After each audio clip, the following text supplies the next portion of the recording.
Bueno, creo que hemos dado los pasos para empezar. Por lo tanto, Raúl Torres, CEO y cofundador de PLD, ya había hecho una introducción absolutamente cercana de quién es Raúl.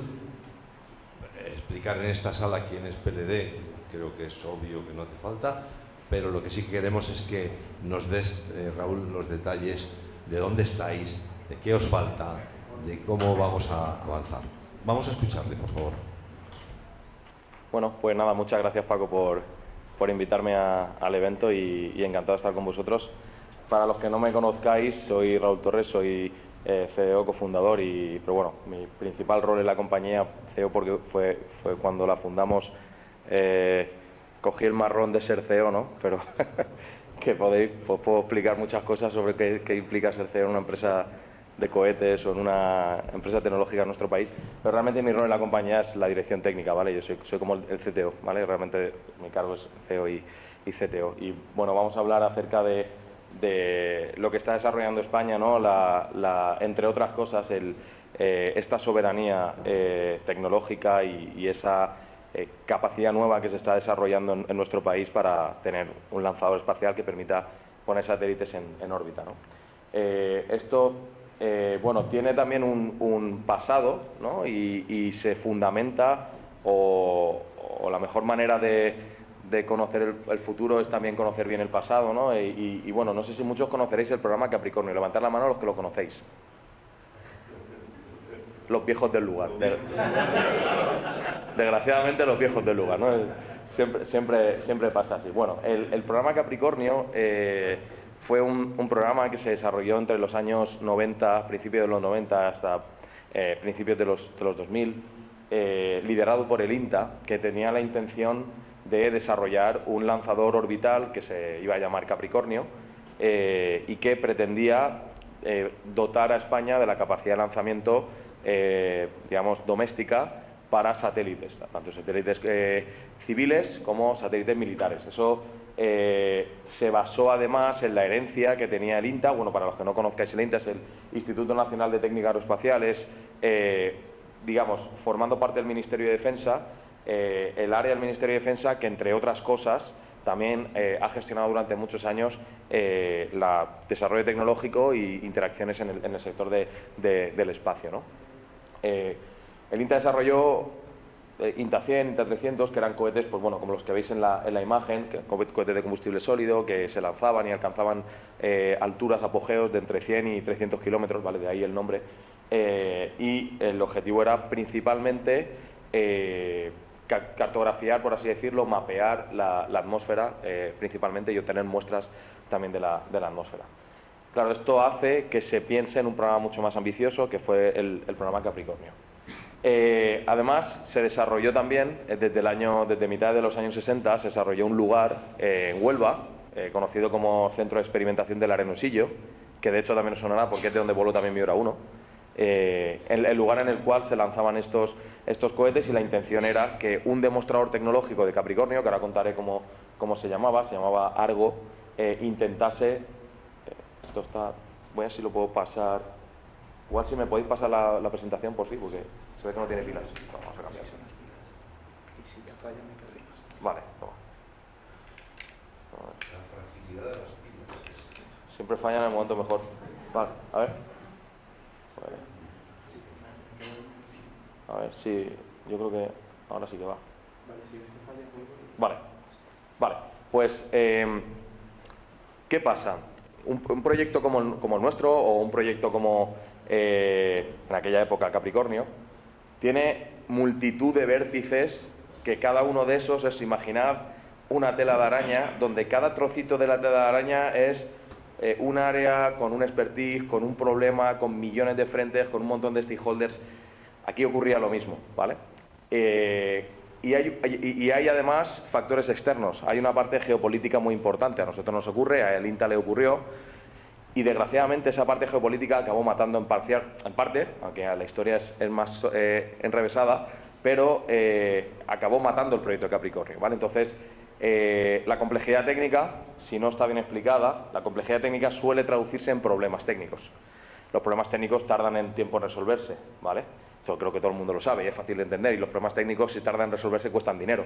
Eso se tiene que justificar muy bien. Cuando eso empieza a no justificarse bien, se empieza a generar una pérdida de confianza, ¿no? Eso es algo que ocurrió, pero no fue lo que acabó matando el programa Capricornio. Lo que acabó matando el programa Capricornio, parcialmente, aunque fue en mi opinión, y por lo que yo conozco de la historia y por lo que he hablado con los viejos del lugar, claro, que las personas que estuvieron participando en el programa, fue que principalmente una de las principales causas fue que a final del año 90, los Estados Unidos intentaron bloquear el desarrollo del programa porque al mismo tiempo se intentó bloquear el programa del desarrollo del misil balístico intercontinental Cóndor, y desgraciadamente se había tomado la decisión de que la primera etapa del cohete Capricornio iba a usar un motor derivado del misil Cóndor.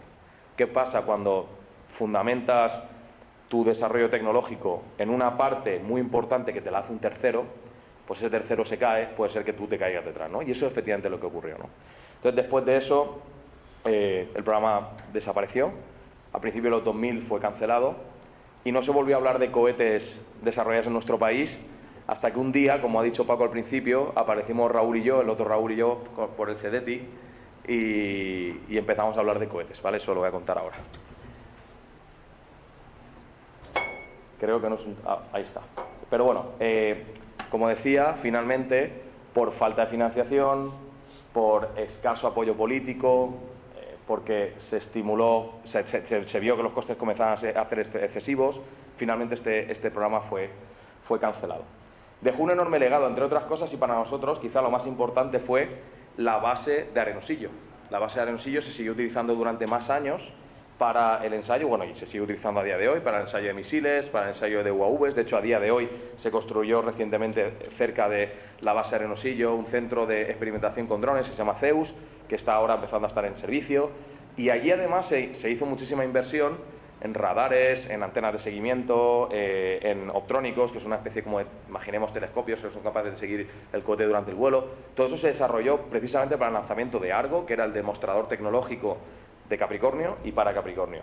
Entonces, si bien eso estaba ahí disponible, nadie lo había utilizado con permítame la expresión, la potencia de tiro que nosotros necesitábamos cuando fuimos a lanzar Miura 1. Entonces, realmente nos vino muy bien el hecho de que INTA hubiese intentado hacer el desarrollo del programa Capricornio, porque dejó un legado tecnológico que nos servía, y además también dejó conocimiento en personas que, algunas ya retiradas y otras todavía en servicio. De hecho, nos dieron apoyo para el lanzamiento de Miura 1, ¿vale? Y bueno, nosotros pues continuamos ese intento. Pero claro, volvemos ahora al año 2011, que es lo que os decía. Nadie había vuelto a hablar del programa Capricornio, se abandonó esa tecnología hasta que un día estos dos chavales, levantad la mano los que invertiríais 100.000 euros de vuestro dinero en estos dos chavales. Nadie la levanta. CEDETI lo hizo, ¿vale? Que de hecho yo creo que la decisión fue, venga, vamos, ¿sabes? Porque éramos muy pesados. O sea, una de las cosas que también comentábamos antes, ¿no?, en la presentación es no solamente la parte de resiliencia, sino yo diría que ser pesado, ¿vale? Como en el buen español tiene que ser pesado, porque nadie daba un duro por estos dos chavales. De hecho, tenemos un caso también de éxito de estudio en el IES, donde se hace también esta pregunta. La gente que está haciendo el máster le preguntan, y oye, imagínate que vienen estos dos chavales con ese cohete, te cuentan que tienen un proyecto, una presentación de PowerPoint y tal, y os piden dinero, pero no 50 euros. Pues 50 euros estoy seguro que todos me ibais a dar ahora mismo 50 euros. Bueno, no ahora mismo, volviendo atrás hace 15 años casi. Pero 100.000, o 50.000, o 1 millón. Nadie. Vamos, no sé si alguien lo tiene aquí en la sala, pero vamos, si lo tuvieseis, seguro que no se lo ibais a dar a estos dos tíos. Pues nosotros lo que intentamos fue demostrar con poco éxito que podíamos ser capaces de hacer un programa y tener una empresa como la que estamos liderando hoy. Tuvimos poco éxito, digo, porque era lo racional. O sea, lo lógico era que nadie nos fuese a dar ese dinero. Solo que también tuvimos quizá algo de suerte. España estaba en un punto, o sea, año 2011, acordaos la crisis del 2008, todavía estamos saliendo de esa terrible crisis que se llevó por delante muchísimas empresas, por ejemplo, la de mi padre, sin ir más lejos, mi padre tiene una empresa de fontanería y desapareció la empresa, y otras muchas empresas de conocidos, y claro, era difícil que una institución que encima no nos conocía, dos chavales que no tenían experiencia previa, que no habíamos trabajado previamente en ninguna otra empresa de la industria. Bueno, yo había trabajado en un McDonald's y había trabajado en una gasolinera, o sea, imaginad. Me refiero, os estoy contando todo esto para que os apuntéis que da igual que no seamos, ¿no?, como decíamos antes, que no tengamos un apellido americano de puta madre, permitidme la expresión. Da igual, o sea, nosotros simplemente fuimos al lugar donde se apoyaban a empresas de reciente creación y pedimos lo que a otras empresas de reciente creación se les daba. Solo que éramos dos chavales con un cohete bajo el brazo, ¿no? Y aún así nos apoyaron, ¿vale? Entonces, se suele encontrar, afortunadamente, encuentras por el camino gente que no te ayuda, pero afortunadamente también encuentras a gente que te ayuda. De hecho, el Cedetti, Paco en aquel momento también estaba como director general, pero afortunadamente en el caso de Cedetti, todos los directores generales de Cedetti, todo el equipo de Cedetti hasta el día de hoy nos han apoyado. De hecho, Cedetti en el ámbito público es el principal accionista de PLD. Luego tenemos un montón de accionistas privados, pero si no hubiese sido por Cedetti, PLD no existiría a día de hoy. Y eso está clarísimo. Bien. ¿Sí? Mejor. Vale. Pues, ¿cómo hicimos, ¿no?, para pasar del programa Argo, ¿no?, desde que el INTA quería desarrollar ese cohete demostrador a que nosotros lo fuésemos a desarrollar? ¿Vale? Pasamos a la siguiente. Bueno, aquí veis un poco la historia. Fundamos la compañía en el año 2011, ¿vale? En el año 2013, 2 años después, travesía por el desierto, ¿vale? Esa fue la primera travesía por el desierto con la empresa montada. Cerramos una primera ronda de inversión de 1 millón de euros con 32 inversores privados, que cada uno ponía entre 3.000 euros y hasta 100.000, ¿vale? Y con el apoyo de Cedetti, ¿vale? Fuimos, digamos, apalancando una parte de inversión con diferentes actores y poco a poco ir construyendo la estructura financiera sobre la cual se iba a comenzar a sostener el programa de desarrollo, ¿vale? Allí éramos 2 personas, ¿vale? A día de hoy somos casi 400, ¿vale? Para que veáis ese crecimiento. Comenzamos a hacer las primeras pruebas en Teruel, también como comentábamos antes. Fijaos, mucha gente me dice, oye, tú eres de Elche, ¿no? O sea, soy de Alicante, ¿por qué tenéis las instalaciones en Teruel, no? Pues porque a la cuarta encontramos a alguien que confió en nosotros para poner las instalaciones. De nuevo hablamos de la resiliencia. Si hubiésemos tirado la toalla al primer intento, pues nos hubiésemos caído. Pero lo intentamos, en este caso, hasta 4 veces, hasta que encontramos a la cuarta un lugar donde efectivamente podemos construir las instalaciones que necesitamos para probar los motores de Miura. Luego cerramos en el 16 un primer contrato con la Agencia Espacial Europea. Claro, si ya era difícil en nuestro país, hablando castellano, explicando a la institución española que nos diese dinero para continuar por el proyecto, imaginad a la Agencia Espacial Europea, que estaba allí encima. Ahora ya no tanto, porque hay muchas empresas pequeñitas y, digamos, startups y demás. Esto es un mundo mucho más dinámico que hace 10 años. Están acostumbrados a trabajar con los prime de la industria, a trabajar con los grandes, ¿vale? Con la gente que tiene mucho renombre, mucho bagaje industrial en la industria. Nosotros éramos recién llegados, entonces era muy difícil de convencer. Establecimos en la sede, ya salimos de la universidad, estuvimos incubados durante mucho tiempo en la universidad, salimos de allí y nos fuimos a una nave propia, fuimos creciendo el proyecto, ganamos otro contrato centrado en la reutilización. Fijaos, esto también es importante. Cuando PLD funda, que levante la mano quien conoce la empresa de Elon Musk, SpaceX. Todos, ¿no? Vale. En el año 2011, nosotros fuimos al mismo tiempo que SpaceX, yo diría que la segunda empresa del mundo en plantear el desarrollo de los lanzadores reutilizables. Lo que pasa es que, claro, en aquel momento nosotros no éramos Elon Musk, no teníamos el dinero que tiene Elon Musk, ni yo diría que vivíamos en un entorno americano, ¿no?, donde todo, en mi opinión, es mucho más sencillo, ¿no? Pero si bien lo planteamos en el año 2011, hasta el año 2019 no ganamos un primer contrato para eso. O sea, imaginad el tiempo de esa travesía por el desierto, ¿no?, de 8 años para poder llegar hasta ahí. Luego, en el 20 firmamos el primer contrato comercial, con Hispasat, de hecho.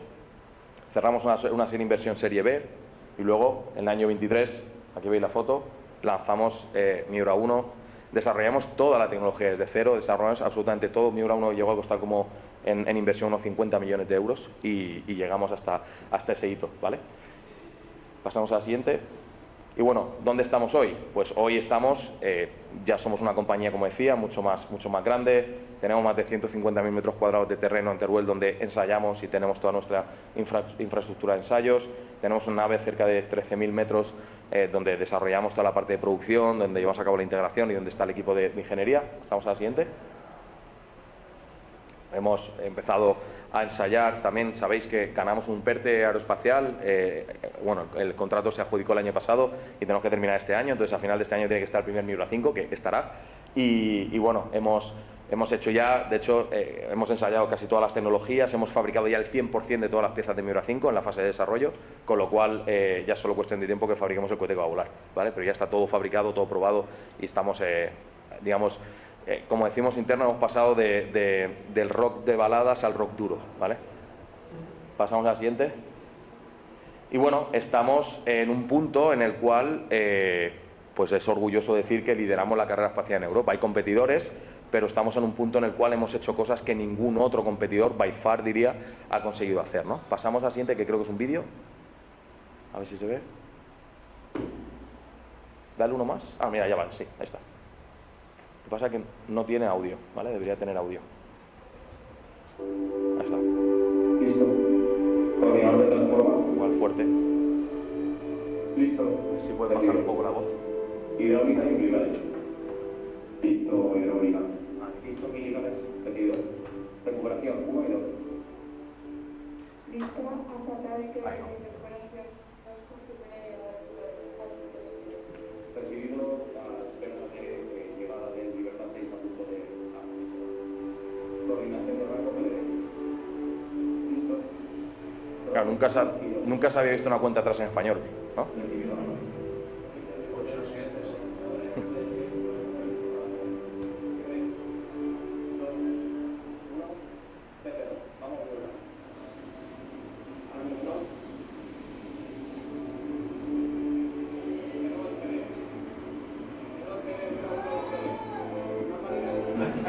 Raúl estaba en otro edificio y salió corriendo.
Ahí por eso pusimos las fotos de todos los empleados que éramos en ese momento.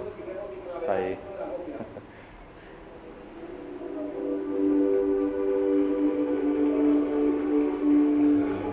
Es el otro Raúl, sí.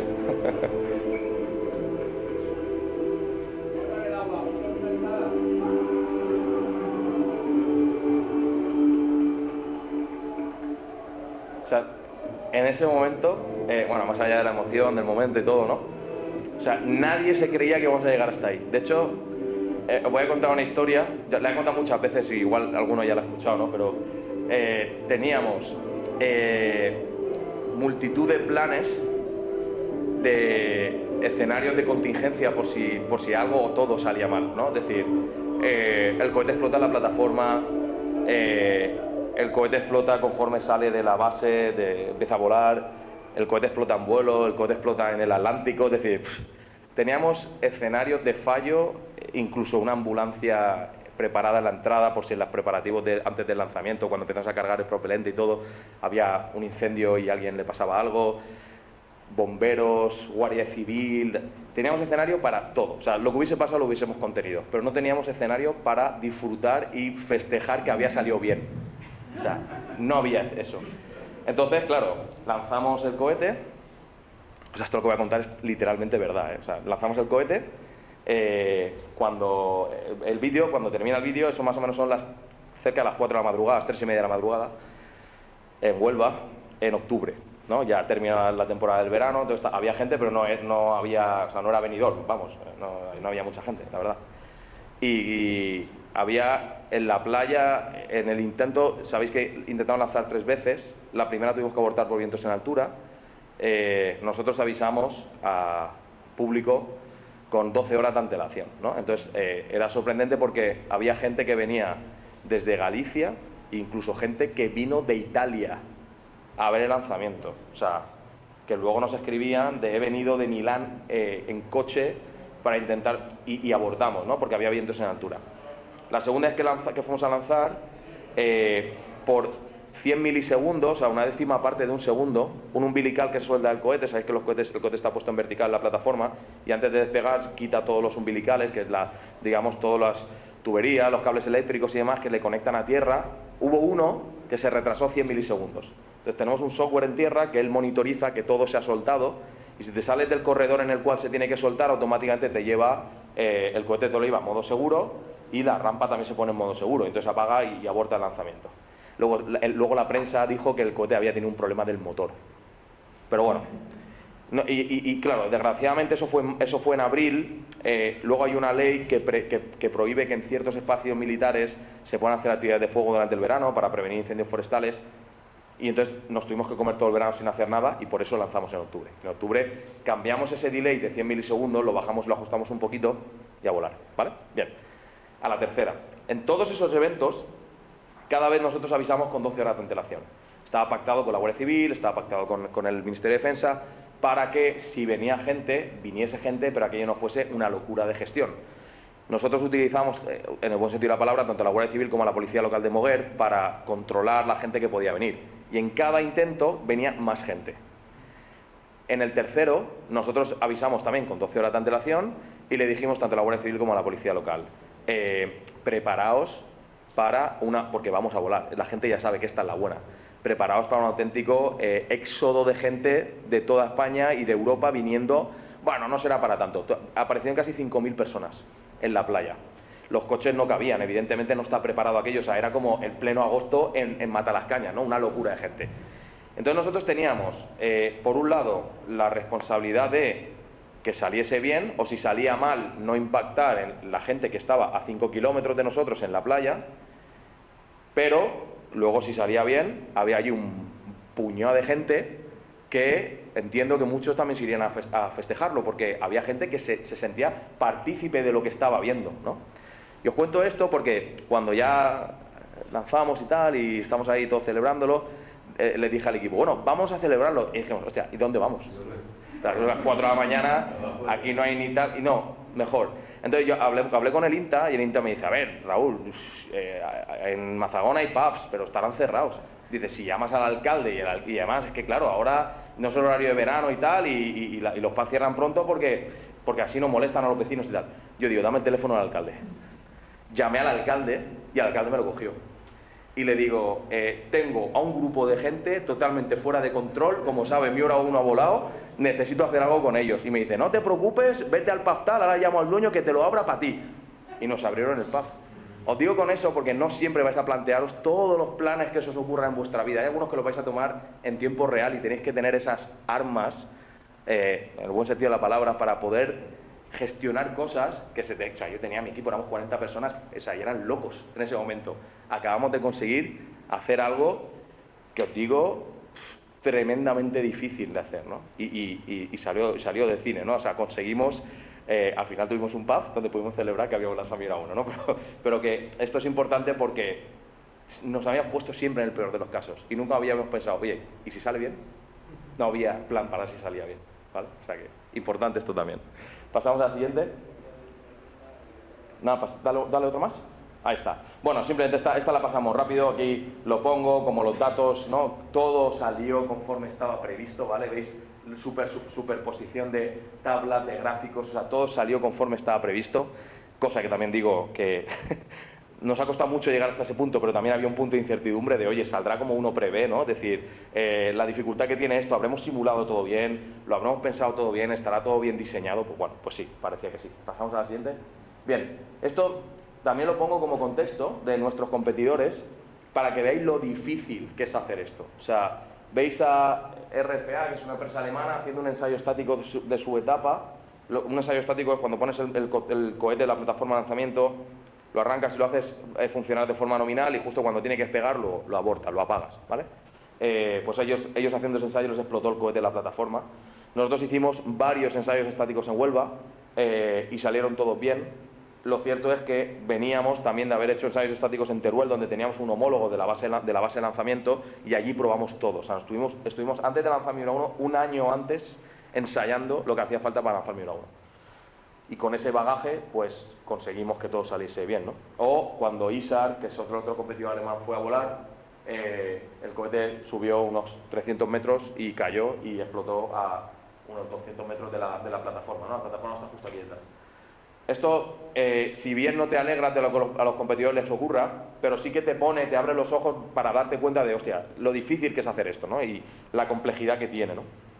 Todos habéis visto los cohetes también de Elon Musk explotar, ¿vale? O sea, es algo, lo que hacemos es verdaderamente complicado, ¿vale? Pasamos a la siguiente. Y además, el lanzamiento de Miura 1 fue el primero de muchos primeros, ¿vale? Y, por ejemplo, primera empresa privada de Europa en lanzar un cohete con éxito. Primera empresa privada de Europa en desarrollar un motor queroseno, oxígeno líquido. Lo normal en Europa siempre había sido ir por el camino del hidrógeno, ahora la tendencia es ir hacia el metano también. Nosotros fuimos por aquí porque era lo que, de hecho, al CEDETI le trasladamos al principio, mucho más económico, mucho más fácil de gestionar, mucho más escalable, ¿no? Y bueno, primera vez también, primer lanzamiento espacial desde Europa continental, primer lanzamiento espacial de la startup del New Space, ¿vale? De esa nueva corriente del sector espacial que desarrollaban empresas, chavales y gente joven o simplemente gente que salía de la industria tradicional y montaba empresas nuevas. Uno de los mayores cohetes pressure fed, dicho así, alimentado por presión, más grande lanzado del mundo. Y la primera empresa española logró un objetivo de posicionar al país, ¿no? con una nueva capacidad estratégica, ¿no? De hecho, hubo una frase que me encantó, que tanto Pedro Duque como Juan Carlos Cortés han dicho en sus ponencias en público. Éramos capaces, y la ministra Diana Morán también, éramos capaces en España de hicimos motos, hicimos camiones, hicimos furgonetas, hicimos coches, hemos hecho partes de avión, hemos hecho aviones pequeños y ahora somos helicópteros, y ahora somos capaces de barcos y capaces de hacer también cohetes, ¿no? O sea, España ha sido capaz de fabricar todos los medios de transporte que ha desarrollado la humanidad hasta el día de hoy, ¿no? Pasamos a la siguiente. Esto tenía que gestionarlo, ¿sabes? O sea, esto es lo que os decía. Había que darle de comer a esta gente en ese momento, ¿no? Pero bueno, esto fue justo... Hay una... Claro, y más gente, ¿sabes? Que venía. Pues esto que veis aquí es el equipo de lanzamiento y de operaciones, ¿no? O sea, muchos de ellos estaban conmigo en el centro de control y otros habían estado previamente preparando el cohete sobre la plataforma, ¿no? Vale, pasamos a la siguiente. Hay una... Este sería el vídeo que resume lo que luego los medios de comunicación trasladaron, ¿no? El día siguiente, justo, lo que los medios de comunicación trasladaron. Si le das... Las playas de Huelva han acogido el lanzamiento del primer cohete fabricado íntegramente en nuestro país. Un hito que marca un antes y un después en la exploración espacial europea. Vamos a verla. Ahora mismo, Spanish company successfully launched the country's first reusable rocket on Saturday. Es el Miura 1. Han esperado con éxito desde Huelva. Spain has launched Europe's first suborbital reusable rocket.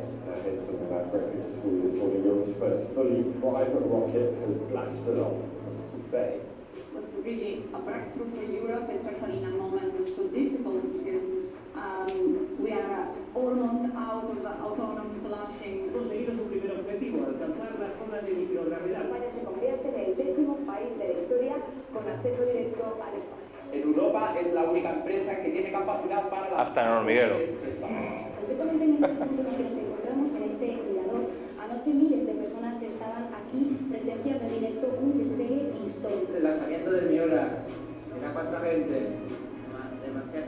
¡Que está despegando! Los vecinos grababan con su móvil cómo el cohete ascendía en mitad de la noche. Salieron como una bala de la rampa de lanzamiento.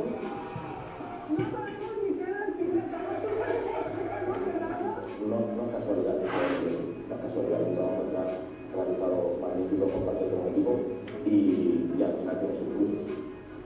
Es una empresa de provincias y podemos competir desde ahí a escala mundial. Hemos habilitado a un país a tener una capacidad nueva tecnológica.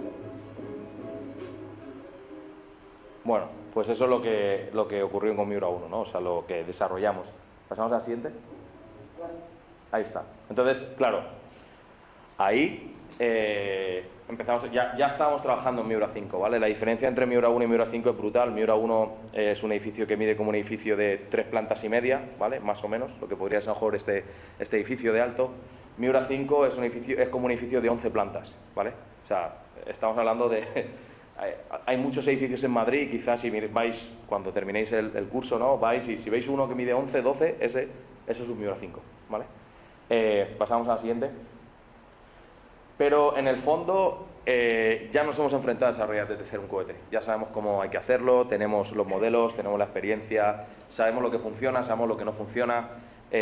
Tenemos ese éxito que precede, que también hace que muchos inversores sigan queriendo financiar la compañía. Y bueno, lo que hemos intentado, y motivo por el cual también ganamos el PERTE Aeroespacial, fue desarrollar una tecnología que fuese lo más simple posible. Siempre lo digo, los cohetes te van a traicionar en el último momento. O sea, es una tecnología muy complicada, no siempre lo tienes todo bajo control. Robusto. Si los clientes, esto también es otro aprendizaje que os puedo traer, normalmente a los clientes le da igual que el cohete sea de fibra de carbono o que sea de aluminio o que tenga la electrónica de última tecnología, da absolutamente igual. Los clientes lo que quieren es que el cohete no falle, ¿vale? ¿Alguien cuando sube a un avión se interesa porque sus alas sean de carbono o que tengan el último modelo de motor? A que no, a que lo que queréis es que el avión llegue al sitio sin que falle, ¿verdad? Pues en los satélites ocurre igual. Que el cliente quiere que el cohete tenga herencia, si es un cohete nuevo, pues que sea robusto, ¿no? Que sea lo más simple posible, que no dé ese fallo, ¿no? Entonces nosotros desarrollamos Miura 5 en base a esas premisas y con esa herencia de Miura 1, que costó en torno a 50 millones de euros, ¿vale? Un poco más de eso, realmente.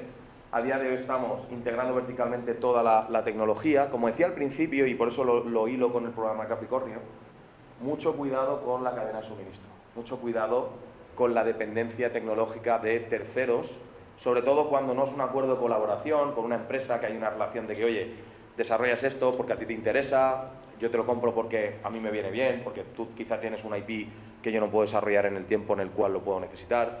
Pero desgraciadamente en la tecnología espacial hay muchas cosas que las tienes que comprar y algunas de ellas están sujetas a la geopolítica. Hay que llevar cuidado con eso.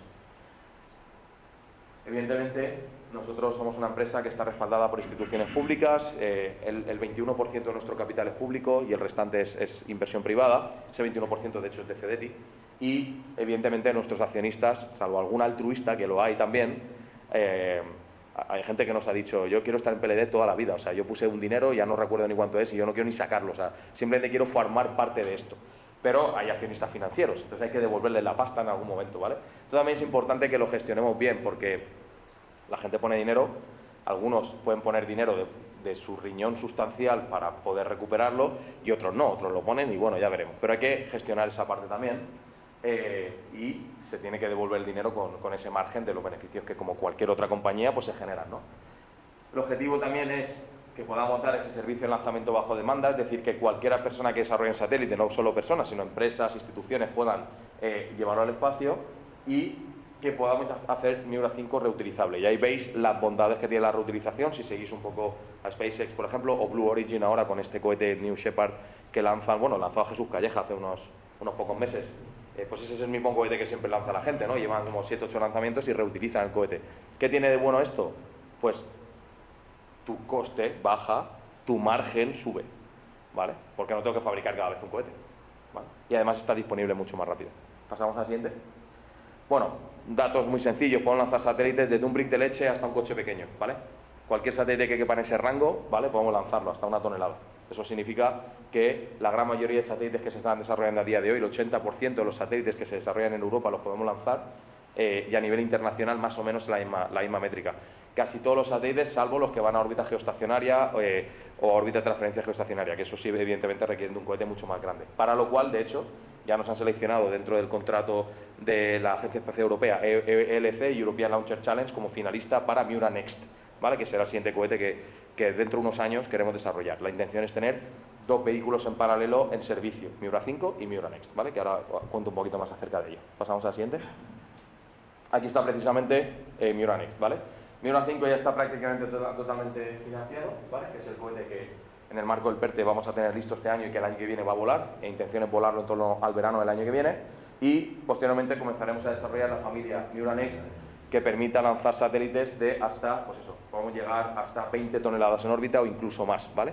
De hecho, la ambición final sería llegar aquí, no solamente que el cohete sea totalmente reutilizable desde el principio, o sea, no vamos a hacer como Miura 5, que al principio iba a ser desechable y que luego vamos a hacer una fase para hacerlo reutilizable. Miura Next ya será reutilizable desde el principio, lo cual permite traer la primera etapa, ¿vale? Como así decirlo, de la interetapa, que es esa parte negra, hacia abajo, supone como el 80% del cohete, traerlo de vuelta y hacerlo reutilizable. La ventaja que tiene eso, como decía antes, y esto es extrapolable también a otras tecnologías, es que fabricar un cohete, aparte de ser costoso en tiempo, es caro, pero si lo puedo traer de vuelta y mantenerlo, como por ejemplo un avión, de repente consigo tener una disponibilidad del producto, de lo que sería la primera etapa, de forma muy rápida, ¿vale? Al final lo que se pretende, lo que se quiere hacer es que los cohetes sean lo más parecido a los aviones y que el servicio de mantenimiento que tenga un cohete sea como el de un avión, ¿vale? Evidentemente eso, si el cohete es desechable, es imposible de hacer. Para que os hagáis una idea, esto en Miura 5, perdón, de aquí hacia abajo es como un edificio de 7 plantas. Imaginad un edificio de 7 plantas reentrando 7 veces más rápido que una bala. Imaginad una bala de la que tiene la policía local de Madrid, dispara, sale la bala, multiplicada la velocidad de esa bala por 7, y que en lugar de que la bala sea así, que sea un edificio de 7 plantas, ¿vale? Es difícil, ¿vale? Lo más probable es que eso simplemente desaparezca del radar y quede en trocitos flotando, ¿vale? Pero si lo conseguimos, y eso tardará algo de tiempo, de repente te encuentras con que cada vez que lanzas un cohete, el cohete lo vuelves a tener. Ah, pues si lo mantengo, lo pongo en la plataforma y puedo volar otra vez, ¿vale? Y entonces haces que haya mucha más capacidad de servicio y al mismo tiempo que ese servicio lo puedas amortizar y te cuesta más barato, ¿vale? Y ese es el motivo del cual se reutiliza la tecnología, ¿vale? Pero si llegamos aquí, pues nos convertiríamos en el 5.º cohete más potente del mundo, ¿vale? Que eso me enorgullece decirlo. Hoy ponemos la foto otra vez de Raúl Torres y Raúl Verdú con el cohete en la mano diciendo que querían hacer una empresa de cohetes. La gente dirá, ¡guau! Esto es casi imposible de hacer. Bueno, pues ponemos el marcador a cero otra vez. Dentro de 15 años volvemos a estar aquí a ver dónde estamos, ¿vale? Pasamos a la siguiente. Y bueno, lo que sí que hemos hecho ha sido intentar hacer una integración vertical de la tecnología. No sé si en las empresas que el día de mañana podáis fundar vosotros o las que estáis gestionando se puede hacer, pero a nosotros nos ha funcionado muy bien cubrir todas las fases del desarrollo técnico. Si bien puede ser que algunas sean 100% internalizadas o en algunas con ciertas colaboraciones, pero tratar de cubrir el total del global de tu ciclo de vida de producto, ¿vale? Esto también es súper importante y nos ha funcionado muy bien. Pasamos a la siguiente. Creo que este es un vídeo también. Bueno, estas son las capacidades productivas, ¿no?, que tenemos a día de hoy.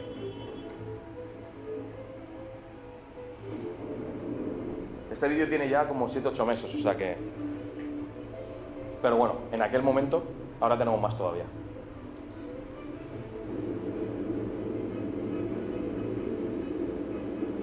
El otro día hicimos un Industry Days, donde invitamos a parte de la industria a que venga a visitarnos y tenemos colaboraciones.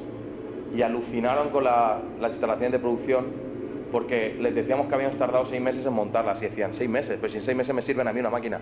Nosotros en 6 meses montamos una planta de mecanizado con 14 máquinas y están todas funcionando, ¿no? Y la gente nos decía, ¿cómo lo habéis hecho? O sea, esto no sé cómo se hace algo así, ¿no? Pues trabajando muchísimo, ¿vale? Y no rendirte.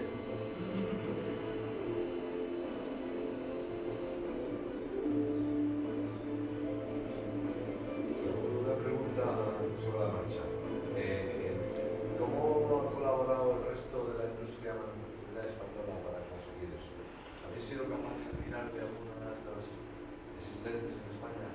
de fabricación, digamos, por ejemplo, en mecanizado o en soldadura o en los propios ensayos, lo hemos hecho todos nosotros. Todo eso que veis ahí es todo nuestro. De hecho, bueno, ese banco son un edificio de 7 plantas en Teruel, ¿vale? Ahí lo veis. Ingeniería nuestra, montaje nuestro. Pero sí que es cierto que en otras cosas, como por ejemplo el software del cohete, trabajamos con Deimos, previamente trabajamos con GMV. Es decir, a nivel industrial de espacio sí que tenemos colaboraciones con empresas, o en mecanismos, por ejemplo, también hemos hecho colaboraciones, o en material compuesto con Aciturri, que es más de la industria aeronáutica, pero también. Pero hay otras donde tenemos que ir solos para ir más rápido. Un poco depende, ¿no?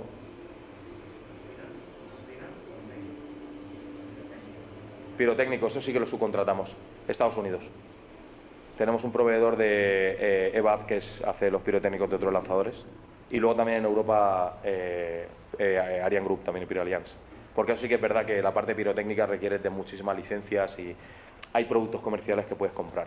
Luego, por ejemplo, pues yo qué sé, la parte de aviónica, un receptor de GNSS, ¿no? De los receptores para posicionamiento del cohete, pues ya hay empresas europeas que te venden el producto, ¿no? Te venden y es económico, o sea, lo compras, lo montas y a correr. Todo depende del análisis que tú hagas de la estrategia make-buy que puedes tener en el desarrollo técnico, qué cosas te interesa desarrollar por lo que sea o comprar por lo que sea, ¿no? Eso se hace y además se hace y se actualiza, ¿vale? Que eso también es importante. Eso a nosotros nos ha funcionado muy bien. De hecho, al principio incluso era alguna de las cosas que cuando nosotros fundamos PLD, al inicio de los tiempos, se nos trasladaba de, oye, vais a hacerlo todo vosotros, vais a comprarlo todo y dinámicamente hemos ido evolucionando y cambiando la estrategia hasta encontrar la que nos ha funcionado, ¿no? Eso es así. Bueno, simplemente que sepáis que lo tenemos Elche, Teruel y ahora ya Kourou. La base de lanzamiento empieza a construirse la segunda semana de agosto, ¿vale? Vamos a estar hasta mayo con la construcción de la base, ya tenemos los permisos del terreno, tenemos la licencia medioambiental, está todo listo. O sea, vamos a ser la primera empresa de Europa en construir dentro de Kourou una base de una plataforma de lanzamiento. Hasta ahora eran de Ariane y de Vega, que eran de la agencia, ¿no? Pues vamos a ser la primera empresa europea en instaurarnos en Kourou y ¿Cuándo va a estar? va a estar en mayo. Eso es, en mayo el 26 está lista, empieza la obra ahora en agosto y bueno, ya tenemos todos los permisos, está todo listo para meter la pala. De hecho, lo que nos está frenando es el cambio de la temporada de lluvias a la temporada seca, que hasta que eso no ocurra no podemos porque es un lodazal ahora a día de hoy. ¿Pasamos a la siguiente? Creo que ya me queda poquito, ¿eh? Bueno, no, las capacidades ya lo hemos hablado, pasamos a la siguiente. Teruel, seguimos incrementando la capacidad en Teruel, de hecho aquí veis algunas construcciones nuevas, esta foto tiene ya meses, hay varios bancos más por aquí en medio, ¿vale? Pasamos a la siguiente. Ensayamos los motores, que es lo que es más importante y sobre todo la estrategia, ¿no? Probar lo que va a volar y cómo va a volar, ¿vale? Que eso es lo que nos ha dado también mucha detección de muchísimos problemas que históricamente han ocurrido también en otros lanzadores, ¿no? Pasamos a la siguiente.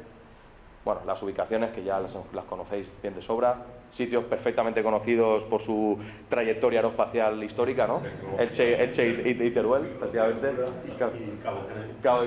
Exacto, correcto. Pasamos al siguiente. Y bueno, eso, Kourou, como os he dicho, va a ser el puerto espacial de inicio, donde vamos a empezar las obras ya muy prontito. ¿Pasamos? Pasamos a la siguiente. Justo esta parte también es importante, aquí vamos a hablar de los proveedores, ya me queda muy poquito. Somos más de 350 empleados, 20 nacionalidades, de los cuales la primera yo diría que casi mafia son los argentinos y los italianos, o sea, es tremendo la cantidad de argentinos e italianos que son capaces de trabajar en la industria aeroespacial, pero sí, sí. Más de 200 ingenieros científicos, 50 técnicos de alta especialización, más de 200 con estudio de posgrado y la edad media 34 años, ¿vale? Pasamos a la siguiente. Bueno, a Pedro Sánchez también le hemos contado, aparte de los problemas que pueda tener, ¿no? El cohete, ¿vale? También lo tiene en su mapa de cosas y la verdad que afortunadamente siempre hemos tenido muy buena recepción y muy buen apoyo y bueno, en el momento que ganamos el PERTE aeroespacial pues siempre estamos ahí informando, ¿no? De cómo va todo y entiendo que están esperando hacerse la foto, que si va todo bien pues será a final de año, ¿vale? Pasamos a la siguiente. Lo mismo, ¿no? El lanzador también de referencia para instituciones europeas. Cada vez más hemos ganado esa confianza, tanto en la Agencia Espacial Europea como ahora también recientemente en la Agencia Espacial Española. Pasamos a la siguiente.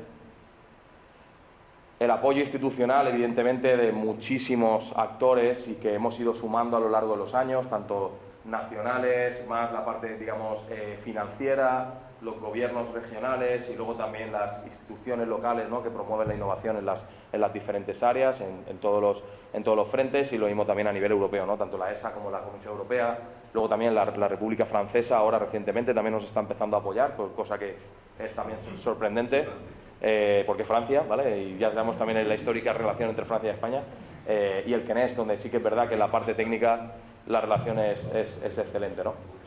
Pasamos a la siguiente. Bueno, aquí veis también, por ejemplo, otros proveedores, ¿no?, bien conocidos de la industria que están trabajando con nosotros en el desarrollo, digamos, de elementos relevantes de Miura 5, pues como decía, Citurri, Ocam, Indra Deimos o Repsol, ¿vale? Pasamos a la siguiente. Y luego, bueno, pues la evolución de la inversión en la cadena de suministro, ¿no?, que hemos hecho pues en el año 24 10 millones de euros y en el 25 ya llevamos 20 millones de lo que sería subcontrataciones, ¿no?, en el tejido industrial del país, ¿no? Pasamos. Aquí veis imagen de proveedores, ¿vale?, con los cuales trabajamos de forma frecuente. Por ejemplo, pues mira, suministro de herramienta para mecanizado, maquinaria, fabricación de material compuesto. Esta empresa, de hecho, está aquí, está al sur de Madrid, pues esto hacen contenedores para las etapas del cohete. Mira, más mecanizado por allí. Esto es ensayo de rayos X, o sea, hay muchísimas, ¿no?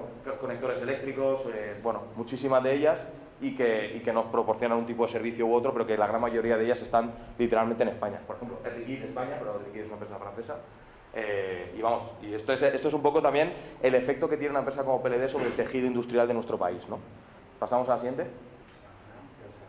Safran hace una placa de comunicación del protocolo TSN, que es el que conecta las diferentes placas de comunicación del cohete entre ellas.